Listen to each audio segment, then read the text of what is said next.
오늘 주님께서 여러분들을 위해서 싸우셔서 여러분들 구해주시고 여러분들이 하나님께서 함께 하시는 분이신 것을 알게 되기를 주님의 이름으로 축복합니다. 오늘 믿음의 여러 가지 모습들, 믿음이 발견되는 여러 형태들, 우리가 믿음이라고 결정하고 주님 앞에 나아갈 때 우리가 주님 앞에 순종함으로 보일 수 있는 여러 모습들 중에서 특별히 기다림과 그 믿음의 여러 모습들에 대해서 우리가 좀 같이 살펴보고 싶습니다. 관점들에 대해서 살펴보고 싶습니다.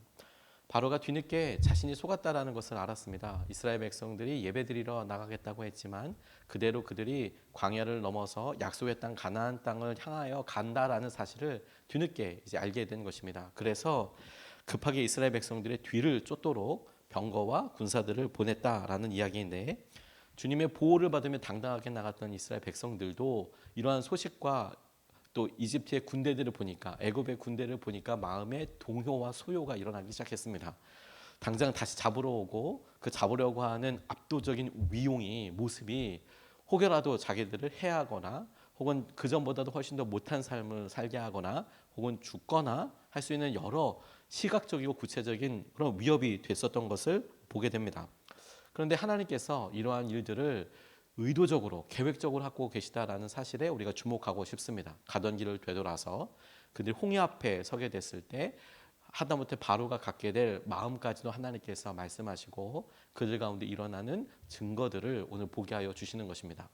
우리의 삶에도 똑같이 믿음으로 하나님 앞에 나아가려고 할 때 한계들과 왜 막힐까 혹은 왜 이럴까라는 여러 상황들을 보게 되는데, 오늘 그 여러 상황들 가운데 믿음이라고 우리가 믿음을 써서 하게 될 여러 결단들 중에 특별히 오늘 말씀을 통해서 주목하게 하시는 것이 우리의 시선과 우리의 관점을 바꾸어서 오늘 우리가 당면한 일들을 바라보도록 주님께서 도전하신다라고 싶습니다. 첫 번째로 우리가 붙잡고 기도하고 싶은 것은, 만약 우리의 믿음과 우리의 삶의 역경과 심지어 우리에게 약속하신 길과 어떻게 대척점이 되는 어렵고 힘든 일을 만난다면 우리의 믿음의 관점을 바꿔서 이것이 내가 중심이 아니라 나의 형편이 중심이 아니라 하나님의 영광을 위한 일인 것인지를 질문해 봐야 한다.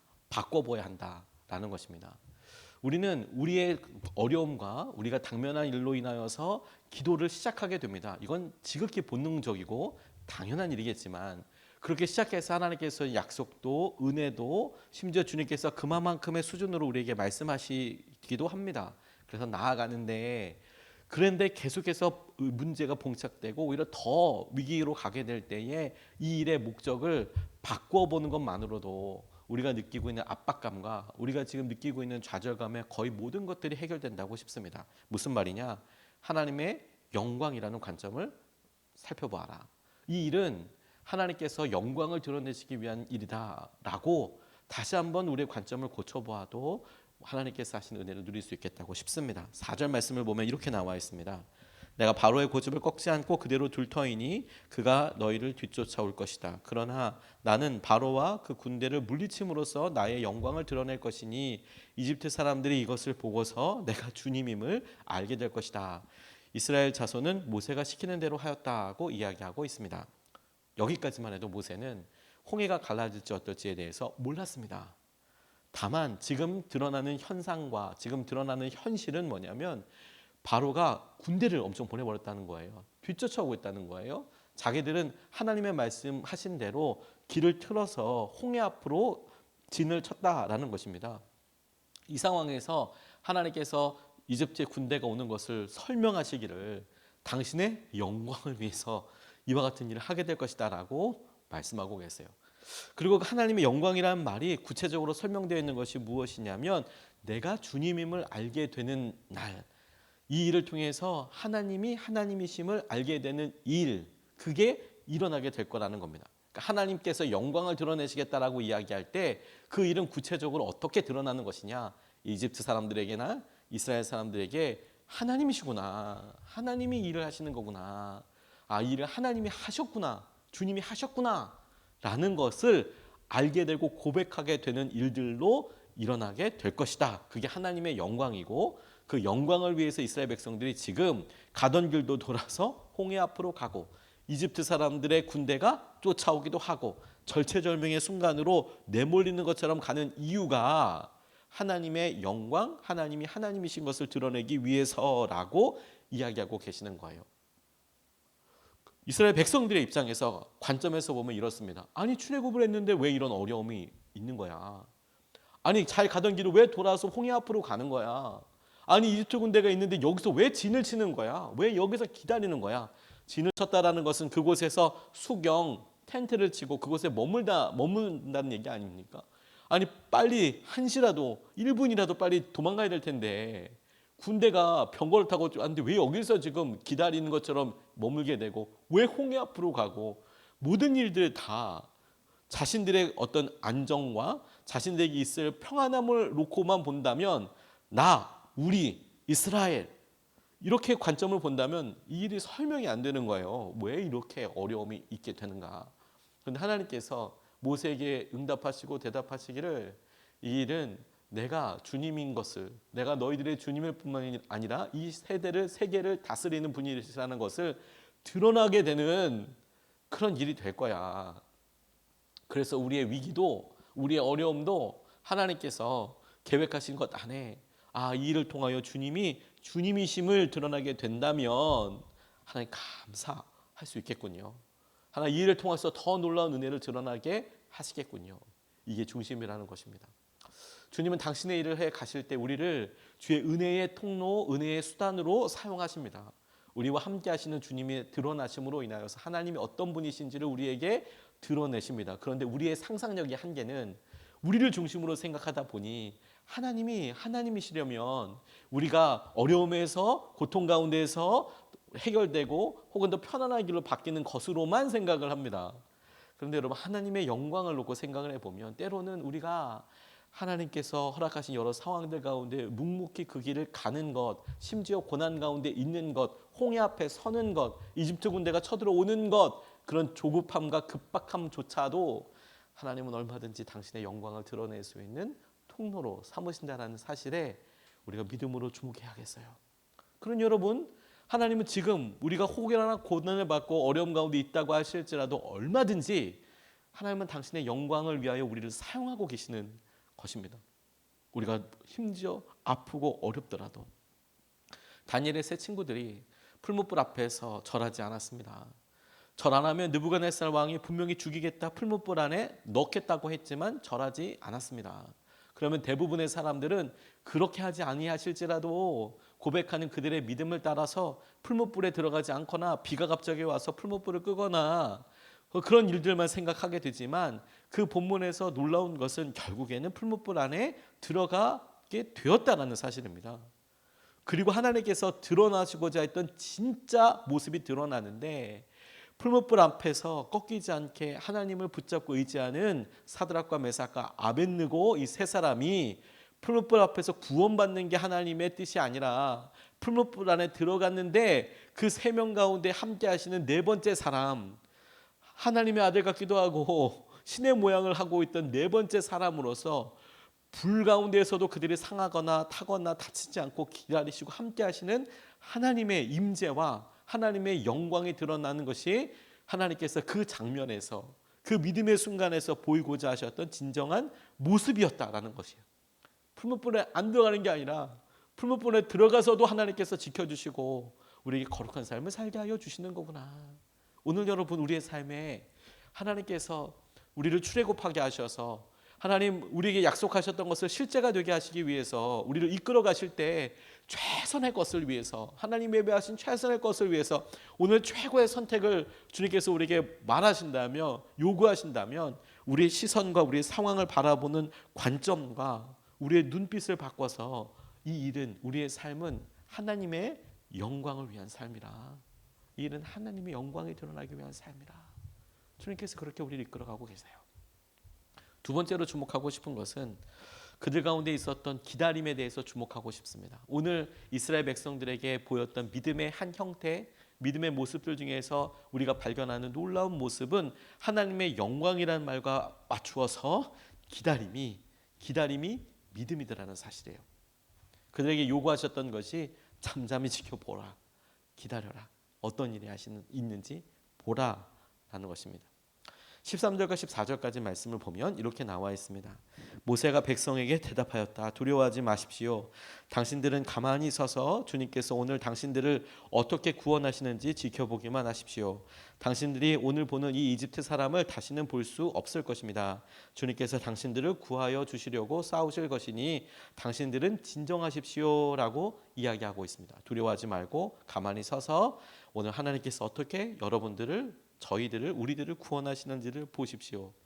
정작 하나님께서 이런 절체절명의 순간으로 이끌어 가신다고, 본인이 그렇게 하신다고 말씀하시고 난 다음에 본인이 이끌어가는 상황에 이스라엘 사람들을 급박하고 두려워할 상황이지만 하나님은 말씀하여 주시기를 두려워하지 말고 가만히 서서 하나님이 어떤 일 하시는지 보라. 이 말을 다르게 바꿔서 이야기해 보면 이 일로 인하여서 너희들이 하나님을 보게 될 것인데 잘 봐. 너희가 증인이야. 잘 봐. 이 일이 하나님께서 어떻게 하시는지 보게 될 거야. 너희들이 증인이야. 주님이 이렇게 말씀하시는 거 아닙니까? 어려운 상황과 어려움 가운데 우리 가운데 하나님께서 잘 봐. 너희가 증인이야. 하나님께서 함께 하시는 사람을 어떻게 보호하시고 지키시는지, 하나님이 너희를 위해서 어떻게 싸우시는지, 너희들에게 어떻게 하나님께서 함께하고 계시는지, 너희들의 풀물불 가운데서도 네 번째 하나님께서 함께 하셔서 어떻게 너희들을 지키시는지, 동행하시는지 잘 봐. 주님께서 영광을 드러내실 때 우리에게 기다림은 믿음이라는 거예요. 아무것도 안 해. 그냥 무슨 일인지 기다려. 이런 모든 기다림 자체를 믿음이라고 할 수는 없을 겁니다. 그런데 하나님의 영광이라는 뜻과 하나님의 계획이 이루어진다는 것 앞에 우리가 잠잠히 겸손하게 우리가 할 수 있는 모든 일이 있지만 그 일을 하나님의 뜻에 맞추어서 기다리는 것을 믿음이라는 말로 이야기한다는 것입니다. 그리고 우리에게 요구하시는 것은 잘 봐. 네가 증인이 될 거야 라고 말씀하시는 것이죠. 저희 교회가 처음 개척했을 때 2016년 12월 18일입니다. 그날 우리가 개척하고 하나님께서 하신 여러 은혜들을 갈망했었습니다. 저희 교회 특징이 선한목자교회 안에서 개척이 될 때 하나님께서 어떤 인큐베이팅 하자. 그래서 일단 교회부터 모이자 예배를 드렸고 파송 선교사들로 모여졌던 그런 교회입니다. 너무도 놀랍게도 2018년 12월 18일 날 16년 12월 18일 예배 드릴 때 저희의 성도는 2명밖에 없었습니다. 저랑 저희 집사람. 나머지 분들은 다 파송 선교사들로 이루어진 그런 교회였습니다. 18일 날 첫 번째 예배를 드리고 그리고 이제 어떻게 해야 되나, 어디로 가야 되나, 어떻게 개척해야 되나, 어느 지역으로 개척을 해야 되나, 이제 이런 일들을 이제 우리가 기도하면서 선정을 해야 하는데 뭐 어떻게 될지 모르겠어요. 하나님 원하시면 어디든 가고 어떻게 순종하고 이런 마음은 준비되어 있지만 하나님께서 제 마음속에 다루셨던 것은 개척하는데 함께 기도해 주시고 함께 이 1년을 섬겨주시겠다는 파송 선교사들이 있었지만 당장 성도들이 한 명도 없는 이런 상황에서 파송 선교사와 성도의 결정적인 차이는 1년 있다 돌아가시는, 복귀하시는 그런 시스템이니까 당황스럽기도 하고 힘들더라고요. 근데 하나님께서 분명히 개척하라는 마음도 주시고 하나님께서 하셨던 여러 일들을 주셨을 때 저에게 그날 그 주에 18일날 첫 번째 예배 드리고 그 수요일이었습니다. 마치 오늘로 치면 어저께 저녁에 이런 일이 있었어요. 설교 원고를 프린트하고 하나님께서 하신 여러분들을 이제 기대하면서 하나님 어떻게 합니까? 개척은 어디에다 하며 어떤 방식으로 하며 어떻게 해야 될까요? 새벽에 기도하고 설교 준비하고 딱 프린트하고 났을 때 장문의 문자 하나가 제게 왔었어요. 2016년 12월 21일이었습니다. 첫 번째 예배드리고 수요일이었어요. 타교인이고 저는 그분이 누군지도 몰라요. 아마 교회에다가 당시에 선한목자교회에다 연락을 해서 제 연락처를 아셨던 것 같아요. 제가 그 문자를 지금도 갖고 있어요. 이렇게 문자가 제게 왔습니다. 아바 아버지, 하나님께서 제 마음에 소원을 갖게 하시고 그 일을 하나님께서 이루셨습니다. 전 참 무슨 일인지 모르죠. 제가 수고하여 일하여 얻은 물질로 하나님께서 기뻐하시는 선한 일에 드릴 수 있기를 소원하여 기도하게 하시고 직장을 얻었습니다. 60세 첫 월급 전부를 기뻐하면서 드리고 싶은 마음을 주셨는데 마음을 더 보태어 드릴 수 있도록 큰 은혜를 주셔서 순종할 수 있어 너무 기쁘고 감사합니다. 이 모든 것은 다 하나님께서 하셨습니다. 모든 것이 하나님께로부터 왔습니다. 할렐루야라는 문자가 저한테 뜩 갑자기 온 거예요. 제 연락처에도 없는 분이고 저는 그분의 이름도 모르고 타교인이었던 분이, 이분이 60세에 재취업하셔서 첫 월급을 타셨는데 어느 날 설교를 선한목적에 설교했다 고별 설교를 들으셨나 봐요. 그런데 이분이 딱 집어서 건축하는데 교회를 사용하는데 사용되면 좋겠다고 의미 있는 헌금을 보내주셨습니다. 제 기억에 액수는 정확히 생각나지 않지만 재취업하셔서 얻었던 첫 월급이기도 해서 액수가 소중한 의미 있는 것에 더 이렇게 아주 큰 액수 이런 게 아니었고 본인이 재취업을 해서 얻은 첫 번째 첫 열매를 하나님 앞에 의미 있게 헌금하고 싶다고 보내오신 거여서요. 너무 사실 깜짝 놀라고 감사했었습니다. 왜냐하면 그것의 의미가 뭐였냐면 하나님께서 가만히 기다리고 있는데 하나님 어떻게 해야 될까요? 마음은 아무것도 못해가 아니라 달달달달 떨면서 계속 기도하고 하나님 어떻게 해야 될지 기도하는 그 상황에 하나님께서 내가 너와 함께하고 있어. 너 잘 가고 있어. 내가 너 지켜줄 거야. 제가 그 수요일에 첫 번째 주 개척하고 첫 번째 주에 태전동에 이런 장소를 생각할 수 있었다면 별로 걱정 안 했을 것 같습니다. 그리고 이렇게 귀한 성도님들이 당시에 아무도 없었던 성도들에서 이제 7년 지나서 여러 성도님들과 많은 분들과 함께 신앙생활하는 것을 이렇게 구체적으로 떠올릴 수 있었다면 하나도 두렵지 않았을 것 같아요. 그런데 아무것도 두려울 수 없었던 그런 상황에 하나님은 대부분 기다려라, 기도해라 라고 말씀하시더라고요. 지나고 나니까 저는 그게 두려웠다 혹은 어떻게 될지 몰랐다 주저했다 방황했다라고 설명할 수도 있을 그 똑같은 기간에 하나님께서는 기다림이 믿음이다. 내가 기다린다는 것은 아무것도 안 한다는 게 아니라 하나님의 뜻대로 이루어지기 때를 기다린다는 뜻이에요. 기다린다는 것은 아무것도 안 하는 게 아니라 하나님의 뜻대로 이루어지기를 기다린다는 거예요. 기다리는 것을 의도적으로 선택하는 거예요. 순종하는 거예요. 오늘 여러분 우리가 하루를 보내면서 최선을 위한 최고의 선택으로서 아무것도 안 해. 다만 기다려가 아니라 하나님의 뜻대로 이루어지기 위하여 나는 최선을 다해서 기다릴 거야. 하나님의 뜻이 이루어지게 될 테니까. 그래서 오늘 우리가 주님께서 우리를 심어가시고 작은 것이라도 하나님이 사인해 주시는 것들, 하나님이 이끌어 주시는 것들을 향하여 붙잡고 주님의 선하신 뜻을 이루고 의지하며 나아갈 수 있으면 좋겠습니다. 오늘 두 가지 말씀을 같이 나눴습니다. 우리의 어려움과 상황에 시선을 바꿔서 고쳐 질문해 봐라. 이것은 하나님의 영광을 위한 일이라. 주님의 영광을 위한 일이라. 주님의 영광이 드러나게 하실 일이라.